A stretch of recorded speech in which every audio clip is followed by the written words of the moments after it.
നിങ്ങൾ ബഹളം വെക്കില്ലെങ്കിൽ ഞാനൊരു കാര്യം പറയട്ടെ. ആ നീ കാര്യം പറയേ. എന്നാ ഞാൻ പറയുന്നില്ല. നീ കാര്യം പറയും. നീ പറഞ്ഞു നോക്ക്. ബഹളം വെക്കുന്നതാണെങ്കിൽ ഞാൻ അങ്ങനെ തന്നെ ചെയ്യും. ഞാൻ പറയുന്ന കാര്യം കേട്ടാ നിങ്ങൾക്ക് ഇഷ്ടപ്പെടില്ല, നിങ്ങൾക്ക് വിശ്വാസം വരില്ല. എന്റെ കുഞ്ഞിനെ എനിക്ക് കളയാൻ പറ്റില്ല. നീ നീട്ടിപ്പറത്താതെ കാര്യം പറയേ. ഞാൻ ഇന്ന് അവന്റെ ജാതകം നമ്മുടെ വേലായുധൻ ജോലിസിലെ കാണിച്ചു. അവൻ ഇപ്പൊ ശനിയുടെ അപഹാരമാണെന്ന്. അത് 4 വർഷം കൂടി ഉണ്ട്. അതുകൊണ്ടാണ് അവൻ എന്ത് ചെയ്താലും ശരിയാവാതെ വരുന്നത്. നിനക്ക് നാണക്കേടൊന്നും തോന്നുന്നില്ലേ ഇതൊന്ന് എന്നോട് പറയാൻ? കുറച്ച് വഴിപാട് പറഞ്ഞു, പിന്നെ ഒന്നും കൂടി പറഞ്ഞു. ഒരുത്തൻ തെക്ക് വടക്ക് നടക്കുന്നതന്നെ എവിടെയോ കിടക്കുന്ന ശനിയാണോ ഉത്തരവാദി? വിവാഹം കഴിഞ്ഞെ കുറച്ചൊക്കെ മാറ്റം ഉണ്ടാവുന്നാണ് പറഞ്ഞത്. അത് നിങ്ങളോട് ആലോചിച്ചിട്ട് ബ്രോക്കർമാരോടൊക്കെ പറയാന്നാ വിചാരിച്ചിരിക്കുന്നത്. കല്യാണം കഴിപ്പിച്ചിട്ട് വെറുതെ എടുക്കുന്ന ഒരു പെൺകുട്ടിയെ കൂടി ദുരിതത്തിലാക്കണോ? എന്നാ നിങ്ങൾ അവൻ ചോദിച്ച പൈസ കൊടുക്ക്. എന്തിനാ അവൻ ഇവിടെ കിടന്ന് വെറുതെ അവന്റെ ജീവിതം പാഴാക്കണേ? കല്യാണം കഴിച്ചാൽ അവൻ നന്നാവുന്ന നിനക്ക് ഉറപ്പുണ്ടോ? ഒരു പെൺകുട്ടിയുടെ ജീവിതം വെച്ചാണ് കളിക്കുന്നത്. ഇവിടുന്ന് മാറിയാൽ തന്നെ ആ ചെറുക്കൻ രക്ഷപ്പെടും. നമ്മുടെ മോന്റെ ജീവിതത്തിൽ പരീക്ഷണം നടത്താൻ വേണ്ടിയാണോ ആരെങ്കിലും പെൺകുട്ടികളെ വളർത്തുന്നത്? നിന്റെ മകന്റെ ഭാവിയാണ് വലുത്. എന്നോട് ഇതിനെപ്പറ്റി ഇനി സംസാരിക്കാൻ വരണ്ട. പുത്രവാത്സ്യം കൊണ്ട് നിന്റെ കാഴ്ച നഷ്ടപ്പെട്ടു പോയി. എന്നോടുള്ള ദേഷ്യം മറ്റുള്ളവരോട് തീർക്കരുതെന്ന് പറയണം കേട്ടോ. നീ ഒരു കാര്യം അവനോട് പറയുക. വീട്ടിൽ വരുന്നവരോടെ മര്യാദയ്ക്ക് സംസാരിക്കാൻ പറയൂ. അവരുടെ വീട്ടിലും മക്കളൊക്കെ ഉണ്ടാവും. അവരിങ്ങനെയൊന്നുമല്ല പെരുമാറുന്നത്.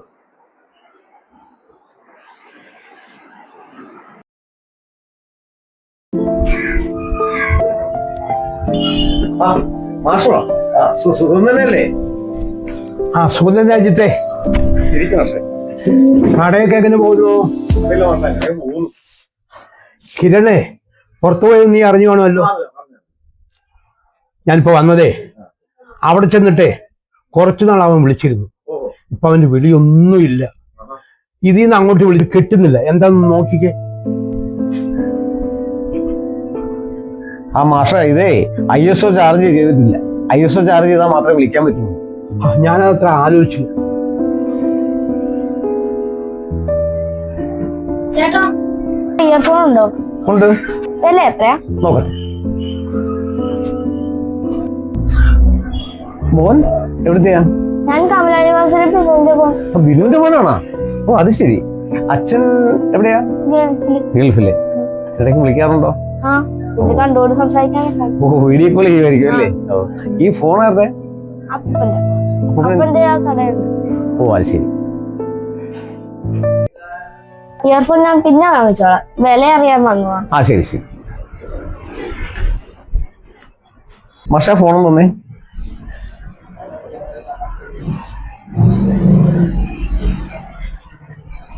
മാഷേ ആ കുട്ടിയുടെ ഇരിക്കുന്ന സ്മാർട്ട് ഫോൺ കണ്ടു.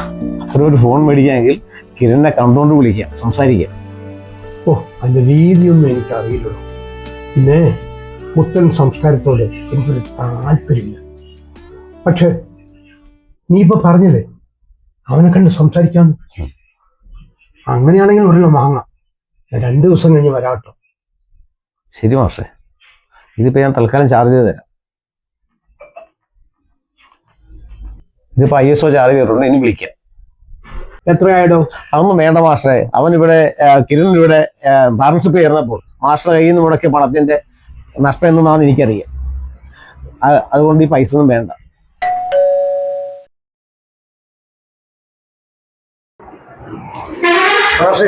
ഉണ്ട്. മാഷ് കിടക്കുക. രാത്രിയിൽ തീരെ ഉറക്കില്ല. പുലർച്ചെ ഒന്ന് മയങ്ങിയാലായി. വാ കയറിയിരിക്ക്. ഞാൻ വിളിക്കാം മാഷെ. എന്താ ജിത്തെ? മാഷേ ഒന്ന് വെളിയിലേക്ക് വാ. എനിക്കൊരു കാര്യം സംസാരിക്കാനുണ്ട്. എന്താ കാര്യം? മാറി സംസാരിക്കാം. ഞാൻ കിരണിന്റെ കാര്യം പറയാൻ വേണ്ടി വന്നതാ. എൻ്റെ ഒരു പരിചയക്കാരൻ മുഖാന്തരം ഞാൻ അന്വേഷിച്ചപ്പോൾ അവൻ ഇപ്പോൾ ജയിലിലാണ് മാഷേ. ഞാൻ തിരക്കിയപ്പോൾ 3 ആഴ്ചയാണ് അറിയാൻ കഴിഞ്ഞത്. അയ്യോ, ഏതോ ഒരു കമ്പനി ജോലിയായിരുന്നു അവൻ അവിടെ നിന്ന് ആരോടും പറയാണ്ട് എവിടേക്കും പോയി. പിന്നെ അവന് ഇല്ലാത്ത കേസിലൊക്കെ തൊട്ടു. കുറെ ആൾക്കാരെ അയാൾ പറ്റിച്ചിട്ടുണ്ട്. അയാൾ പറഞ്ഞ ജോലിയൊന്നും അല്ല കിരണിന് അവിടെ കിട്ടിയത്. ആരെങ്കിലൊക്കെ ജാമ്യം നിൽക്കുകയും എംബസി വഴി ശ്രമിച്ചാലേ അവന് പുറത്തിറങ്ങാൻ പറ്റുള്ളൂ. സ്വന്തക്കാർ വരെ ഈ സാഹചര്യത്തെ കൈയൊഴിയുന്നവരാണ്. പിന്നെ ഉന്നത തലങ്ങളിൽ പിടിപാടുണ്ടെങ്കിൽ മാത്രമേ ഇതിനൊരു പരിഹാരം ഉണ്ടാവൂ. ചിലപ്പോൾ പണം കെട്ടിവെക്കേണ്ടി വരും. അവനെ വല്ലാത്തൊരു കുരുക്കളായി ഇന്ന് വിട്ടിരിക്കുന്നത്. മാഷ് വിഷമിക്കേണ്ട. അവൻ ചിലപ്പോൾ നിരപരാധിയായിരിക്കും. അവൻ എന്തോ കളിപ്പിൽപ്പെട്ടതാണ്. എന്തെങ്കിലും ഒരു വഴി ശരിയായി വരും മാഷെ. തൽക്കാലം ഏതായാലും യശോദാമ്മയുടെ കാര്യം പറയണ്ട. ആ മരക്കച്ചവടം നടത്തുന്ന അഹമ്മദ് ഹാജിയുടെ മകനെ അവിടുത്തെ ഗവൺമെന്റ് സെക്രട്ടറി ഡോക്ടറാണ്.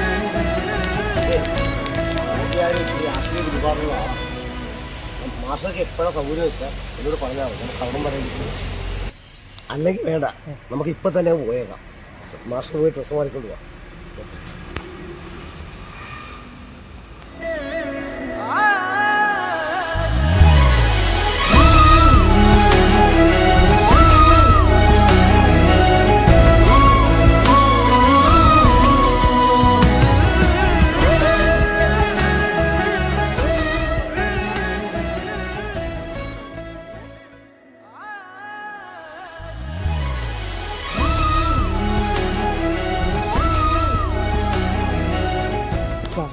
എന്നോട് ക്ഷമിക്കച്ച.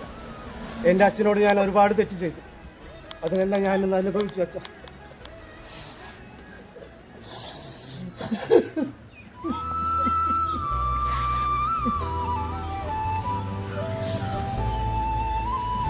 നീ നന്നാകാൻ വേണ്ടിയാണ് ഞാൻ നിന്നെ സഹായിച്ചത്.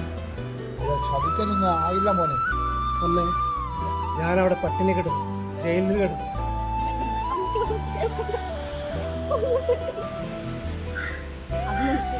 ജീവിതം എന്തെന്ന് മനസ്സിലാക്കി തരാൻ വേണ്ടിയായിരുന്നു. എൻ്റെ അച്ഛൻ പറഞ്ഞത് കേട്ടിരുന്നെങ്കിൽ എനിക്കും നീ ഗതി വരില്ലായിരുന്നു. ബാലമാഷയുടെ മകൻ എന്ന ലേബൽ എനിക്കൊരു ഭാരമായി തോന്നിയിരുന്നു.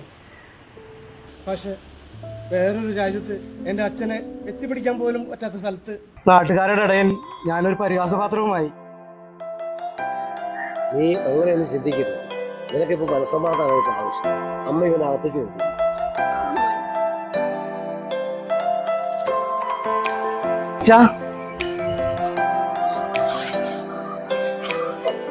അച്ഛാ, എനിക്കൊരു കാര്യം പറയാനായിരുന്നു. എനിക്കൊരു ജോലി റെഡി ആയിട്ടുണ്ട്.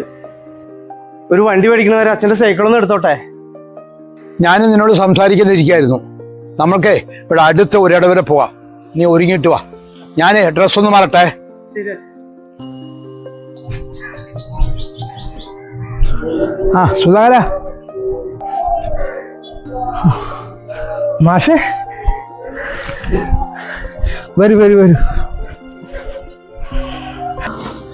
മോനെ സുധാര, സുധാരൻ ജോലി ചെയ്തോളൂ. ഞാനിപ്പോ വന്നതേ സുദീപിനെ കാണാനാ. അയ്യോ, അവൻ പുറത്തു പോയിരിക്കുകയാണല്ലോ. ഞാൻ ഒന്ന് വിളിച്ചു നോക്കട്ടെ. ഞാൻ കാലത്ത് വിളിച്ചിരുന്നു. അവൻ പറഞ്ഞു വീട്ടിലുണ്ടാകുന്നാ പറഞ്ഞത്. എനിക്കാണെങ്കിൽ ഇന്ന് അവനെ കണ്ടേ പറ്റൂ. മാഷ് വരൂ.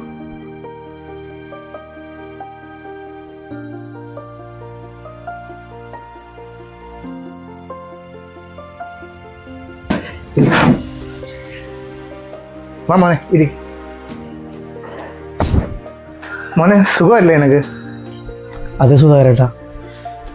സുധാകരേട്ടനോട് ക്ഷമിക്കണം. ഞാൻ സുധാകരേട്ടനോട് ഒരുപാട് മോശമായിട്ട് പെരുമാറിയിട്ടുണ്ട്.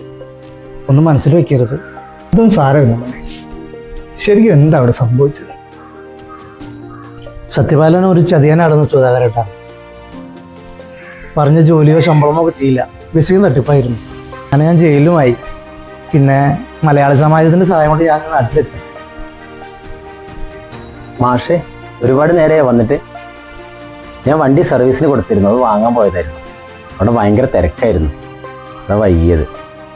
ചോദിച്ച സാധനം അത് വാങ്ങിക്കോളൂ. അച്ഛാ, ഞാനത് ചേട്ടന് കാശിന്. അതെനിക്കറിയാം. നീ ഇത് വാങ്ങിച്ചോ. അന്ന് ഞാൻ പൈസയ്ക്ക് 2 ദിവസം അവധി ചോദിച്ചത് എൻ്റെ കയ്യിൽ പൈസ ഇല്ലാഞ്ഞിട്ടല്ല. മാഷോട് അനുവാദം ചോദിക്കണമായിരുന്നു.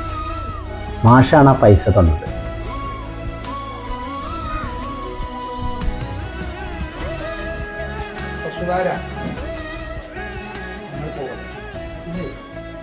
കുറച്ച് ദിവസമായാലും കുറേ സ്ഥലങ്ങളിൽ പോകാനുണ്ട് കേട്ടോ.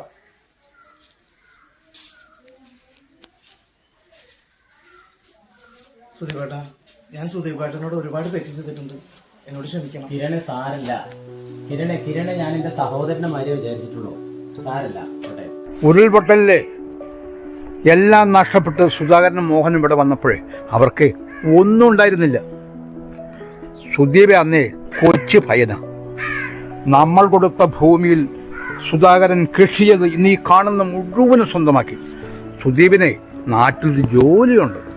നിനക്കൊന്നും നഷ്ടപ്പെട്ടിട്ടില്ല മോനെ. നിനക്കെല്ലാം തിരിച്ചു പിടിക്കാം. എനിക്കെല്ലാം മനസ്സിലായി. എനിക്ക് തിരിച്ചറിവ് വന്നു. ഞാൻ നമ്മുടെ നാടും വീടും പറമ്പ് വിട്ട് ഇനി എവിടേക്കും പോകണില്ല. നമ്മുടെ കൃഷിയും ഇവിടുത്തെ പണികളൊക്കെ ആയിട്ട് നടക്കുക. മോനെ, നിന്റെ ഈ തിരിച്ചറിവ് നിന്റെ ജീവിതത്തിൽ വലിയ മാറ്റങ്ങൾ വരുത്തും. നിന്റെ ജീവിതം തന്നെ മാറി മറിയുന്നതായിരിക്കും നിന്റെ ഈ തിരിച്ചറിവ്.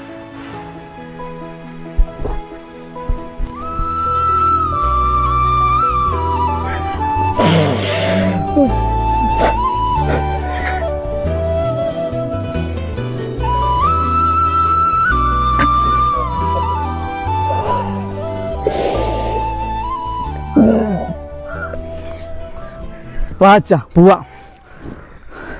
അതെ, ഈ നാട്ടിൽ ഒട്ടുമിക്ക ചെറുപ്പക്കാരുടെ വണ്ടിയിലും പുറകിൽ ഞാനിന്ന് യാത്ര ചെയ്തിട്ടുണ്ട്. എൻ്റെ വളരെ കാലത്ത് ആഗ്രഹമാണ് ഇവൻ്റെ വണ്ടിയുടെ പുറകിൽ നിന്ന് യാത്ര ചെയ്യാൻ. ശരി,